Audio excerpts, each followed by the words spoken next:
What's going on? This is L'Oreal from the Morning Hustle, and I'm sitting here with my boy Donovan in London from Ballers. How y'all doing?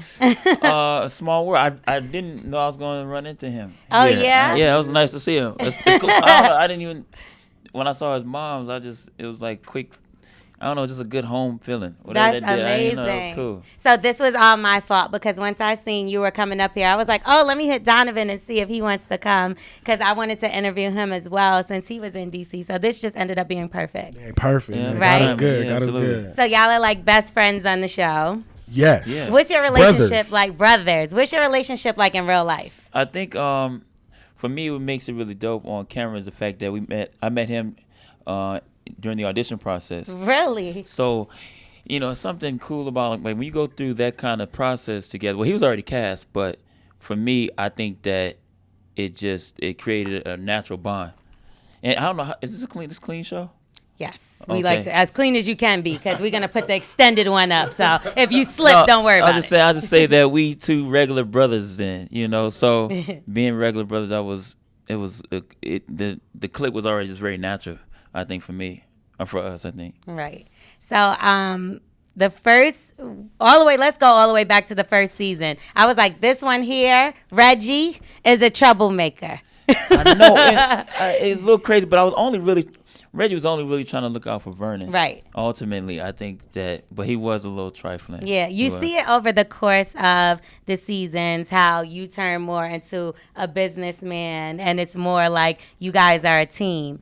Do you feel like you can compare that to any other relationship that you see in sports right now? Oh, yeah. I think with the show, our relationship is kind of one of the most authentic ones because if you look at ball players, they always got that dude that's just hanging around like, right. What does this guy do? We used to call him, well, not him, but those kind of guys, professional homeboys. Exactly. Oh, wow, I hadn't heard that before. Yeah, so I think it was pretty realistic, but I think over time, as the season goes, you see Reggie or London just get better. He really has my back, but he really wants to learn about the business and really wants to show that he has a place in what we got going. He's not just here just spending my money and just wilding. It kind of gives me off a Rich Paul, LeBron vibe. Exactly. So I think Right. that's really dope. And you done been everything from in the weed industry to I to the know. gaming industry to everything. But I think it's just it's a testament to the writers,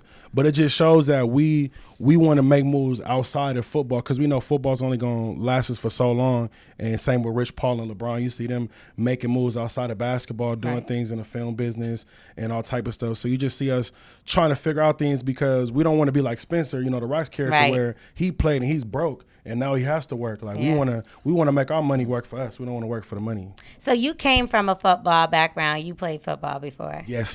I went to UCLA, go Bruins. Yeah, I see that. So do you feel like that helped you really get prepared for this whole role that you have in Ballers? Oh, for sure. Because I played ball my whole life, so it definitely shaped me to be perfect for this character. I didn't play professional sports, but some of my friends play.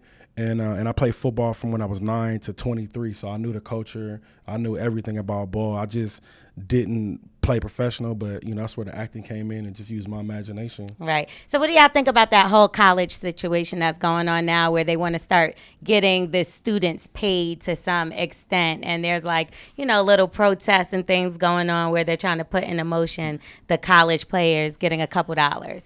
I think that man, they make a lot of money off the players. Like sports is a money generating machine for a lot of these schools. So I think that, man, like there should be, because I know maybe because they consider the scholarship to be their money, pay. right? But I don't know, man. At the end of the day, it's these guys on the field.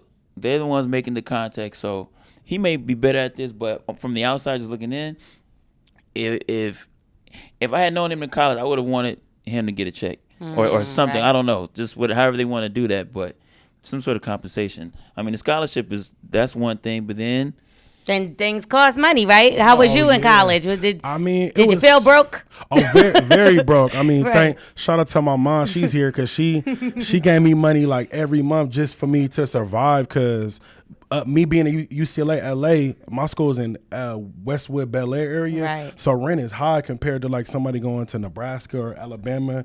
You know, they rent $500 and they get a house. You know, my Right. rent's $1,500 and that's for a 1-bedroom apartment. But I don't think that the players should get paid. I think that they should have money set up for them so when they leave, they have something. That works. Yeah, I Because think because they so young. You know, you 18 through 21. You think you give. You know, think of you when you was 18. You You give gonna a mess kid, that money up. Yeah, they gonna spend it. You know, us, we gonna spend it on silly stuff, clothes, drinks, you know, Right, all right. type of. So when it's tough because not everybody goes to the league. In my case, I had to go to the league, and once you out, and you have nothing. You go in with, you leave what you came in with, and that's no money. So you leave with no money. So I think they should have some type of investment portfolio where it builds every year, and then when you leave, you got something. Right. And if you want to keep it in there or if you want to take it out, it's up to you. All right, so how bittersweet is it that this is the 5th season and this is the final season? So how bittersweet is that? Because y'all been there from the day one all the way to, and y'all are 2 main characters of the show. So I know it has to affect you to some, you know, some sort of. Affects our pockets a little Yeah, I'm bit. sure. Like, I mean, I just felt like the 5th season I felt was like one of the stronger seasons. So now I feel like the audience had just really had a chance to see these characters develop into something, and I think the writing was really strong this last season. So for the fans' sake, it's like, oh, we could have given maybe one more just so that, because like, even with like Reggie, he finally he got it. Yes. So it would have been cool to really see how Reggie get to implement his smarts now and really get, who knows where they could have taken Vernon to really go into develop and him really take off into the gaming situation. Because actually Vernon and Reggie bump heads this season with just me pulling like, yo, now it's me Now trying you to the pull one him back. messing up a little bit, and It's you the real. one that's being professional. What's going on with you? Man, you know, you stay tuned. Stay tuned. No, we want to know the spoilers. We tuned. I mean, but overall, like it's been a good journey. But I think that it's brought a lot of notoriety to us as actors. People who didn't know us before got introduced to us in a different way, and it really was a great launch pad for bigger things to come. That's all. Right. Honestly, it's like I was describing. It's like you go to dinner, you have a really great, meal, like a great main course, and that's what this was. It's like a great main course. Now it's like there has to be dessert on the way, something better. Right, so right. this is it was just it's a good look. Well, in my opinion, I feel like y'all should present that to HBO because it looks like they're getting more black friendly. Because you got the Boondocks going over there, you got Issa Rae, they got the Black Lady sketch show, and I feel like that's just room for y'all to move on in there and just write a couple shows or Come something. on, hello, talk to me, somebody. Hello. Ready? Something. Yeah. It got to be something, right? Yeah. No, it's been a blessing, like, to be working as an actor for 5 straight years. Yeah. Like, it's a hard business, and I came in right out of college, and this is my first role, so it's really just been a blessing. I got to meet amazing people, got to meet London, got to meet some of our other great co-stars. I mean, of course, it's bittersweet. It's kind of like when you're done with college, you're done with high school, and you're like, dang, like I had a great time. What's next? But I know we both excited, and it was just, it was a blessing. HBO is a great network, and I have no complaints. I wish we all want to do more, right? But with the show, but everything comes to an end. And I could appreciate the fact that it's a good last season going out with a bang, because it could have been like one of my favorite shows, Game of Thrones, which they disappointed us so much. Sorry, but they did in that last season. So I do think like it is good to kind of end on a high note too. Right. That's I agree. I felt like it because it wasn't like the numbers are tanking. Yeah. It was number 1 comedy on HBO. So it started strong and it ended strong. So that's cool. I mean, just to be associated with HBO, it's just such a good. It's funny because people don't really take you seriously as an actor, but HBO is one of those things where people be like, okay, he's stamped. So that's. But cool. even then, they still be like, "Is it reality?" Like, I'm like, because when it does does HBO look do real. reality TV? It does look like it could be pretty real, though. It does. But yeah, and it's I a do good feel look. like HBO tends to keep people in the loop. So it's like you keep seeing the same. Right. Like how many times we seen Michael K. Williams and something on HBO. Yeah. Danny Exactly. McBride. A Yeah, lot of so guys. I'm looking forward to seeing both of you and future things. So what's next for you? Right now I'm reading over some scripts, and acting is like an incredible temp job. So you work while you work, and then you be like, what's next? You know? No, but I'm reading some scripts right now, and then I'm on the road and I do stand up. Stand up, when yeah. I'm not filming. So God is good. He something always comes down the pike. Something comes through. So I don't even complain. Did you start with comedy or did you start with acting? I started with theater. Theater. I come from theater, and then so naturally the transition between theater and stand up is really seamless because stand up is like doing a one act play, or a one man play. So it's kind of the same thing. So they both work hand in hand for me. Okay, you gonna be honest with me when I ask you this question? I don't have any kids. No, it wasn't gonna be the damn. What you got going on in your life? That's called comedic timing. So I was gonna ask, did you ever get booed? Booed? I didn't get booed. I remember I had some shows where it just was quiet. Is that worse, kinda? No, just kind of like sometimes. I'll tell you what happened. I was doing a show and I'm going through my set, and the audience just wasn't laughing. I'm like, what's going on? Because I know these jokes were. And then one to do, I said, they were deaf. I just told him, I said, yo, man, what's... No, that would have been crazy, right? I told him, I said, yo, so why... I said, what's up? Why y'all not... He was like, man, it's hot up in here. I said, what that mean? Well, if we laugh at your jokes, we gonna sweat. So we ain't laugh. It's kind of hot. Me? And after we had that talk, then they laughed because we just addressed it. And it was cool, but sometimes it has nothing to do with if the guy's funny or not, or the comic's funny or not. It's just people come in with their own hiccups. They mad because they had to wait outside in the rain or the parking was too much. Some people come to comedy shows their first time. They don't know it's a 2-drink minimum. Yeah. So they mad. They think they're being picked on. Like, no, that's the rules for everybody. So, but, I've had, but I've been cool enough to just kind of, have some pretty solid sets. But it ain't no joke though. Comedy is it ain't no joke, man. I could tell. It's like a hit or miss with some of them. I've seen someone get booed off the stage now, and I felt really bad, but I was booing too. I was like, boo, get her out of here. What? She was terrible. I'm not gonna lie. You felt bad, but booed too? I mean, if you can't beat them, I feel it joining. I wouldn't boo you though. I just, No, I remember one time I was in St. Louis. Someone tried to boo. They're trying to like get the crowd to do it because I was touring with Chris Tucker. I was out, I think, at the Fox Theater in St. Louis, and this guy said something like he tried to boo. I couldn't make out what he was saying, and I just addressed him, and we kept it moving. But I don't know why people come to the show that like people come to the show with negative energy. That's like, I don't know why people do that. Like, you got paid, you got a haircut, you brought your aunties, you got your nails done, you paid 2 drinks. Why are you come to the show and not to be? I've seen people come to comedy shows just angry, like they didn't want to be there, and you're like, you could have stayed home. You paid to be here. Yeah, keep your money. Yeah. And so, all right, when you transitioned into acting, what even made you do that? Because that was your first. You acted before. I mean, I did a play when I was 10. That sounds about right. Yeah, I did To Kill a Mockingbird. Okay. I was a little black boy through a newspaper. That was it. Oh, okay. That was it. I see how you got prepared. Yeah, that was my chops, But I don't know. I just honestly, I played football my whole life. I was trying to get a job, but just being a student athlete, it was just tough. I wasn't getting anything like.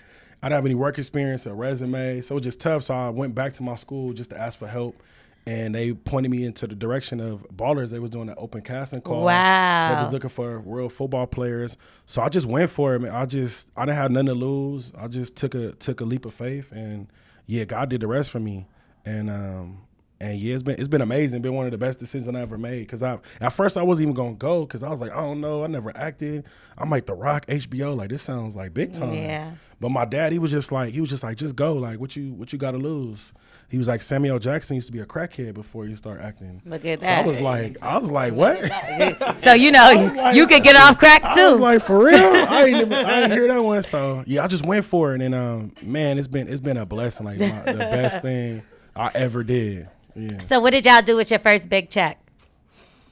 Uncle Sam took a lot of it. Oh yeah. So I was like, I had to call my mom. I said, Mom, like, why they take all this money out? Like, I didn't understand because I never had a job. I had like a hourly job, so they don't really take too much.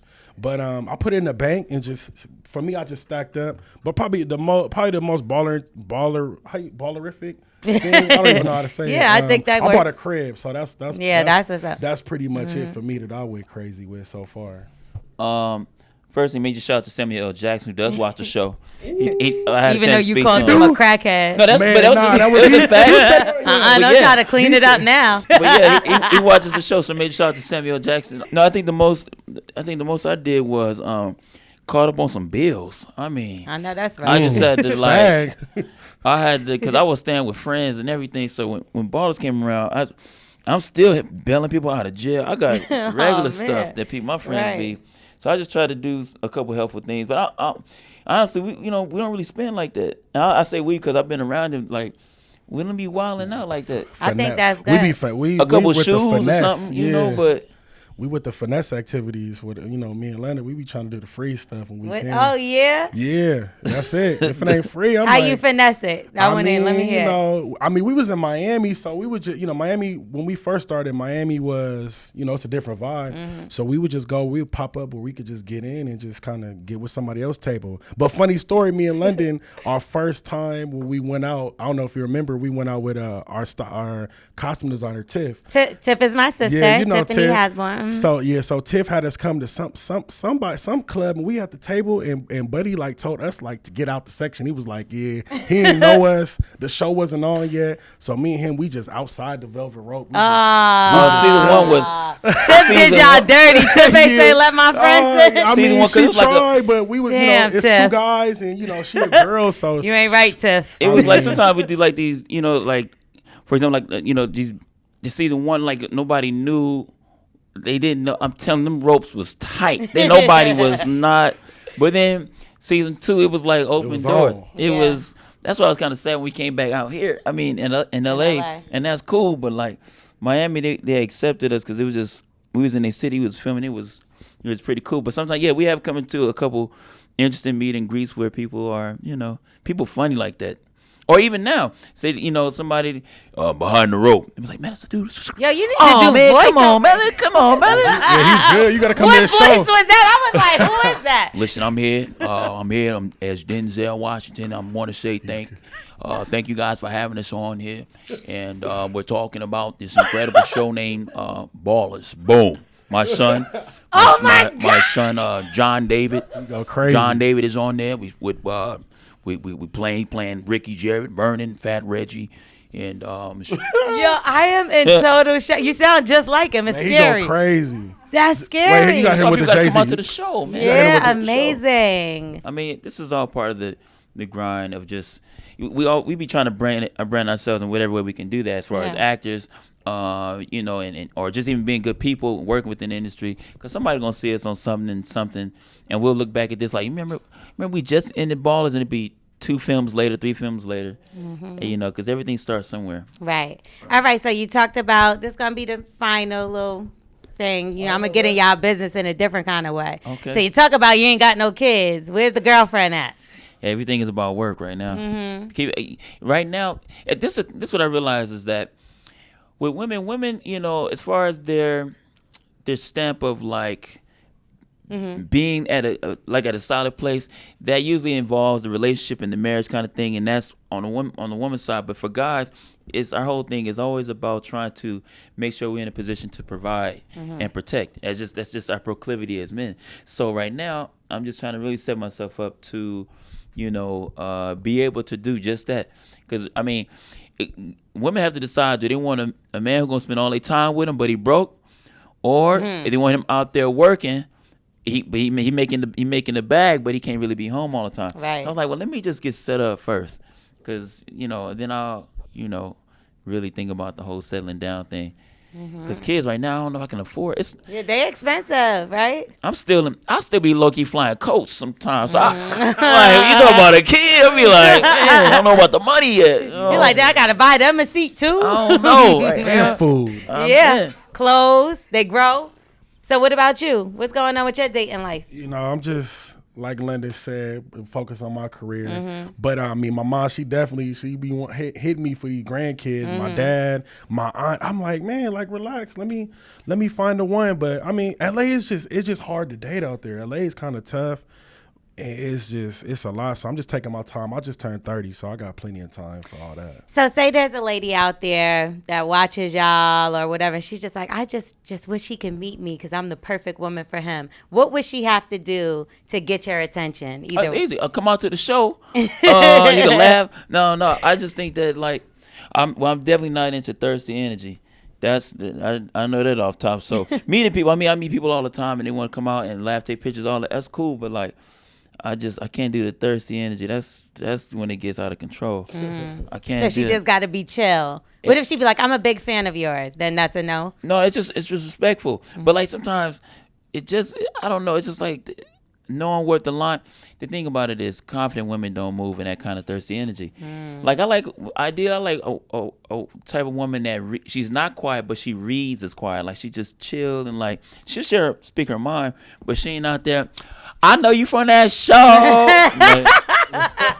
that's cool on a friendship level. Yeah. I run into all kinds of people. That's love, but I ain't gonna be trying to settle So you down don't. with that. That's not your type. No, I'm real That's low key. not your type. Hey. Your type. I'm low key.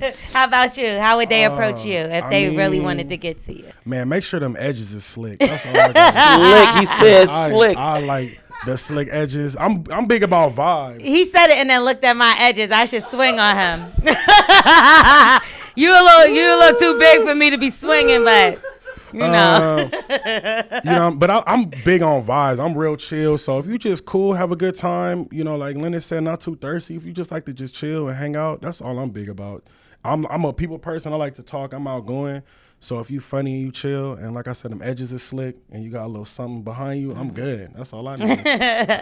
So all the ladies with the slick edges and the unthirsty energy, I'll Man. tell pull you. up. That's it. Pull up. I want to thank y'all so much for stopping by and coming to talk to me. Oh, I thank you. appreciate it a lot. It's the Morning Hustle with my two boys here. Yeah, matter of fact, tell them where to follow y'all and all that good stuff. Man, you can follow me on IG, Twitter, Donovan W. Carter. And just follow me, follow my story. Thank y'all for watching Ballers this Sunday at 10:30. We appreciate y'all. At Real London Brown. Same thing on Instagram and Twitter. And we're around, man. And we're approachable. Some people don't. I'm not who I play on the show. People don't know. But as far as what I know, at least with him and shout out to Chris Lofton, like Cass is real easy going. So I know people don't know if they should approach or not, but we real chill. Yeah. People don't know we like, on the Hollywood thing, but that's just not our style. But that's why everybody on the show click, because everybody's real, really chill. Who was the hardest person to work with on the show? Nobody, honestly. That's a good answer. Yeah, nobody. Just that early call You gonna time. say something? The Rock. No, I'm No, joking. because most of us, most of my stuff is with him, Yeah. Dwayne. We did lots of shout out to Rob Corddry and Russell Brand, but Cass is easy. We pretty chill. Ain't Okay, no who's the ego. funnest? Who's the funnest? He's crazy, man. Yeah. Him and Chris is crazy. I get my most laughs with them. Yeah, I think Chris, man, Troy Garrity, he crazy too. Russell Brand, he's so nice. Like he's such a. I've always wanted to meet him. Man, he got Yeah, like he's a super good, cool. a good like spirit about him. Like he real cool, and he got the English accent, so that's always. Did y'all cool ever to watch listen. Forgetting Sarah Marshall? Yeah, of course. That's why Yes. I've always wanted to meet him. Of course. When he's an inside you. Yes. See? He was over there dancing. I didn't even know that joint. I got Oh, yeah. Man, you gotta no. watch it. It's kind of funny. What? You ain't put him on. I didn't know he ain't seen Forgetting it. Sarah Marshall. I'm Hilarious. gonna check that out. Yeah, it's pretty funny. Well, thank y'all. It's Thank Morning you. Hustle.